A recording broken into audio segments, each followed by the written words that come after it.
Today we are back with the resurgence of FBC California, and we are having candid conversations with some of our alums. I am going to let them introduce themselves because they are all doing incredible work through the community and in their professions, and then we'll get into some questions. Hello, I'm Brittany Walker-Charley, and I'm currently a doctor of physical therapy. Hi, I am Kristen McCarthy, and I'm a basketball coach and trainer. Hi, I'm Jacqueline Salas, and I am a captain in the Air Force. Awesome. So wide array of professions already.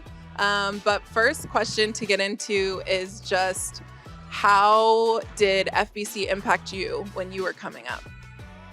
Man, that's a wonderful question because I could say so many great things. I think I played FBC 3 or 4 years, and it had a great impact on me, not just on the court, but off the court, and things that I can carry outside of basketball, whether it be discipline and hard work, and then just instilling like the things that I'm capable of doing, not just, and knowing that it's more than basketball, but some of the things that they push me to do even on the court, it allowed me to know that I'm capable of so much, and just like being able to push myself past limits that I didn't know that I was capable of, and then seeing those results come out on the court, and even in leadership and other ways, it just has an impact even now as I'm coaching and training other kids, that I try to instill those same things in them, and then hopefully I do that to them and they could keep it going. So I think playing with FBC, it started a domino effect.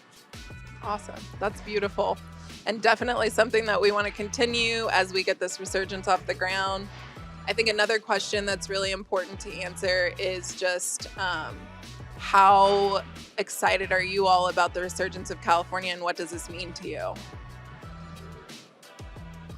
I'm super excited about the resurgence. I mean, just to hear that it's going to be back here in California, I mean, it's already expanded so many states now, but to know that girls in California will have access to what I had access to back when I was their age. I mean, just this network of girls that we started back then when we played, and it's still here with me now. I mean, even what I do today in my career, I'm meeting women now who were a part of FBC years ago. And so that means something. That helps me establish this further connection with somebody and have a better opportunity that I might not have had that I not been a part of that organization.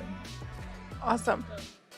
I'll add to that really quick. I'm obviously really excited about it. I was telling the girls earlier that one of the first friends that I made in college at the Air Force Academy was a fellow FBC player, but she played in Atlanta, right? So having that connection before I went to that really intimidating experience made it so much more easier to go through. So I'm really excited again that they have that opportunity to build connections with teammates, and then opportunities like later on down their careers that they don't even know exist yet. So yeah, I think both of you made really good points about just the expansion and how it's not just about what's happening in California, but it's also about connecting with all of the teams across the nation that are FBC.